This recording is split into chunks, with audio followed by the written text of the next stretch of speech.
Mosia, chapitre 24. Amulon persécute Alma et son peuple. On les mettra à mort s'ils prient. Le Seigneur fait en sorte que leur fardeau paraisse léger.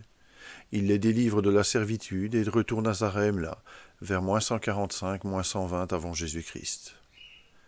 Et il arriva qu'Amulon trouva grâce aux yeux du roi des Lamanites. C'est pourquoi le roi des Lamanites lui accorda à lui et à ses frères qu'ils fussent désignés comme instructeurs de son peuple. Oui, du peuple qui était au pays de Shemelon, et au pays de Shilom, et au pays d'Amulon. Car les Lamanites avaient pris possession de tous ces pays. C'est pourquoi le roi des Lamanites avait désigné des rois sur tous ces pays. Et maintenant, le nom du roi des Lamanites était Laman, du nom de son père. Et pour cette raison, il était appelé le roi Laman, et il était roi d'un peuple nombreux. Et il désigna des instructeurs parmi les frères d'Amulon dans tous les pays que possédait son peuple. Et ainsi la langue de Néphi commença à être enseignée parmi tout le peuple des Lamanites. Et c'étaient des gens qui étaient amicaux entre eux. Néanmoins, ils ne connaissaient pas Dieu. Et les frères d'Amulon ne leur enseignaient rien non plus concernant le Seigneur leur Dieu, ni la loi de Moïse, et ils ne leur enseignaient pas non plus les paroles d'Abinadi.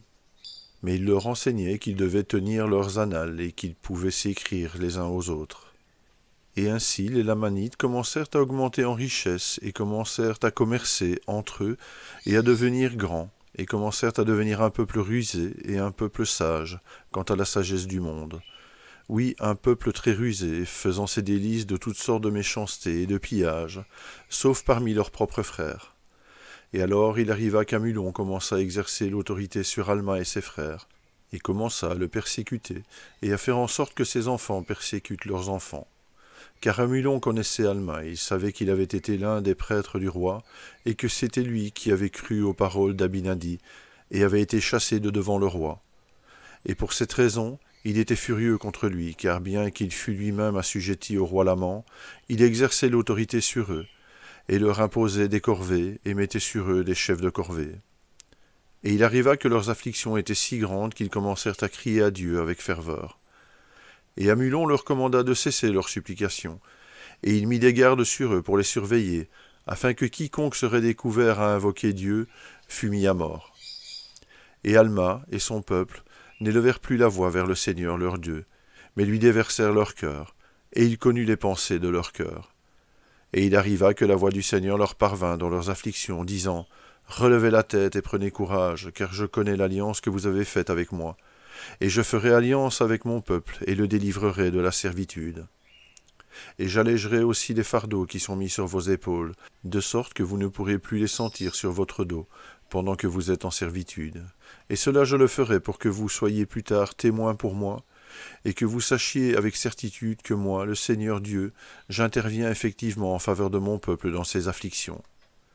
Et alors il arriva que les fardeaux qui étaient imposés à Alma et à ses frères furent rendus légers. Oui, le Seigneur les fortifia, de sorte qu'ils purent supporter leur fardeau avec facilité. Et ils se soumirent de bon cœur et avec patience à toute la volonté du Seigneur.